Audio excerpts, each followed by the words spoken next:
சத்தியகிரீஸ்வரர் திருக்கோயில் கும்பகோணம்.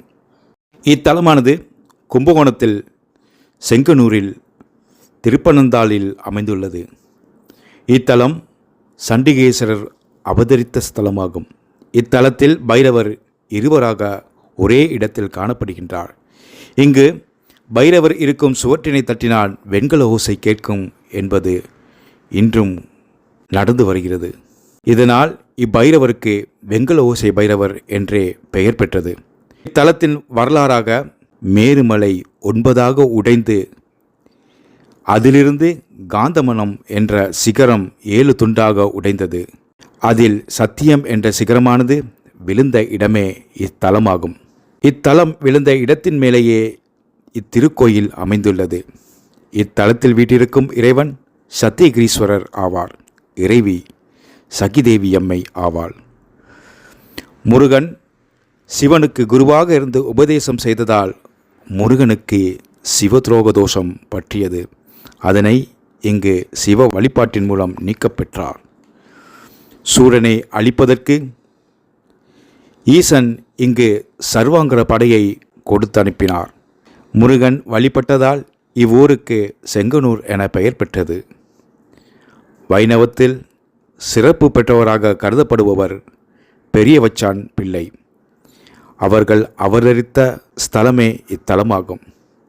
இவர் 4000 திவ்ய திருப்பந்தத்தை அதனை விரிவுரை எழுதியவர் ஆவார். புறாவுக்காக தன் கால் தொடையின் சதையை வெட்டி கொடுத்து சிபி சக்கரவர்த்தி இங்கு வழிபட்ட ஸ்தலமாகும். ஹரிச்சந்திர மகாராஜா வழிபட்ட ஸ்தலமும் இதுவே ஆகும். ஹரிச்சந்திர மகாராஜா ஈசனை வணங்குவதற்காக உருவாக்கிய மலையன் குளம் இங்கு சிறப்பு பெறுகிறது. இத்தலத்தில் அவதரித்த சண்டிகேஸ்வரரை பற்றி காண்போம். இவரது தந்தை எச்சதத்தன், தாய் பவித்திரை ஆவார். இவர்கள் அந்தணர்குடியில் பிறந்தவர்கள். இவர்களுக்கு ஆண் குழந்தை பிறக்கவே விசாச சர்மன் என பெயரிட்டு வளர்த்து வந்தார்கள். விசாச சர்மன் கல்வி, வேதம், ஜோதிடம் போன்றவற்றில் சிறந்து விளங்கினான். இவ்வூரில் வசதியானவர்களிடத்தில் அதிகமாக பசுக்கள் வைத்திருப்பார்கள். இவ்வூரின் பசுக்களை மேய்ப்பதற்கு ஒருவனை நியமிப்பார்கள். அவனை ஆயனன் என அழைப்பார்கள். ஆயனன் பசுக்களை மேய்த்து வரும்போது கொம்புள்ள மாடு ஒன்று அவனை முட்டியது. இதனால் பெரும் கோபம் கொண்ட அவன் அம்மாட்டினை கம்பால் அடித்தான். இதனை கண்ட சிறுவன் விசாச சர்மன் அவனை தடுத்து தானே இனி மாடுகளை மேய்ப்பதாக கூறினான். இதன் பின்னர் விசாச சர்மனே தினமும் மாடுகளை மேய்த்து வந்தான்.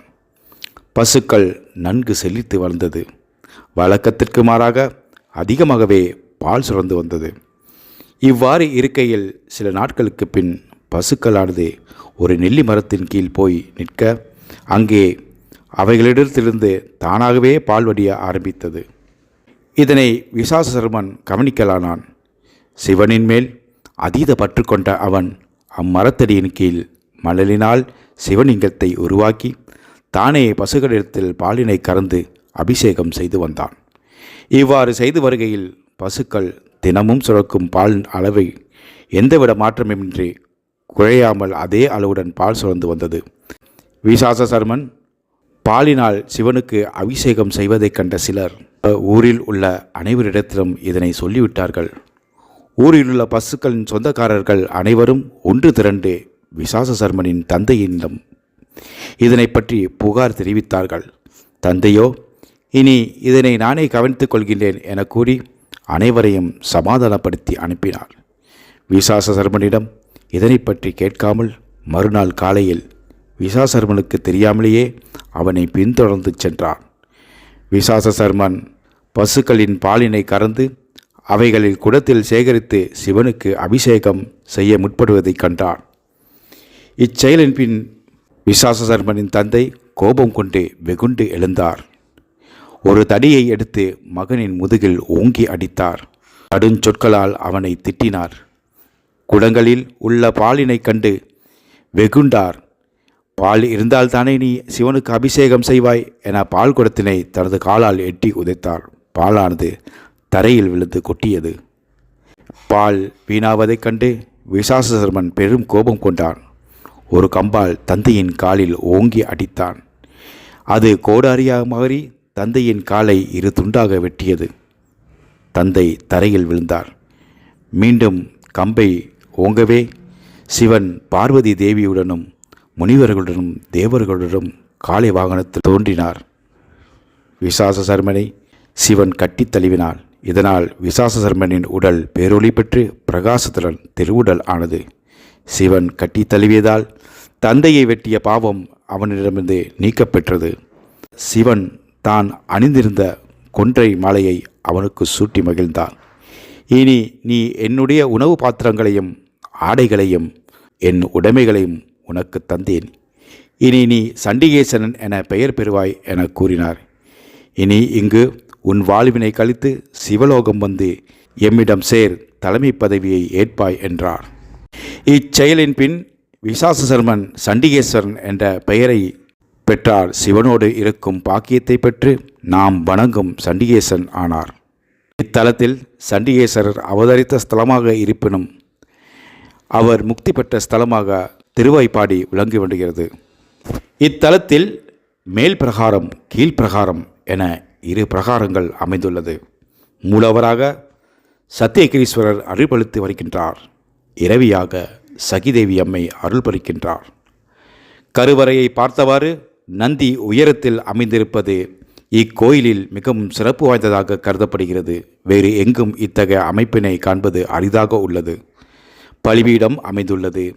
கோஷ்டத்தில் விநாயகர், விஷ்ணு, பிரம்மா, துர்க்கை போன்றவர்கள் வீற்றிருக்கின்றார்கள். மகா மண்டபத்தில் நடராஜர், சூரியர், சந்திரர், விநாயகர், முருகன், வள்ளி தெய்வானையுடனும் கஜலட்சுமி, சக்தி கிரீஸ்வரர் வீற்றிருக்கின்றார்கள். இங்கு இரு பைரவர்கள் காணப்படுகின்றார்கள். இதில் ஒரு பைரவர் வெண்கல ஓசை பைரவர் என அழைக்கப்படுகின்றார். அவர் வெண்கல ஓசையுடன் இருப்பது இத்திருக்கோயிலின் சிறப்பு வாய்ந்ததாக கருதப்படுகிறது. சண்டிகேஸ்வரர் மூர்த்தியின் தலையில் பிறை, குண்டலம், கங்கை போன்றவை அமைந்துள்ளது. இக்கோயிலினை செங்கோட் சோழன் ஆல் கட்டப்பட்டது என கூறப்படுகிறது. இதன் பின் விஜயநகர காலத்தில் மேலும் இது விரிவாக்கமடைந்தது.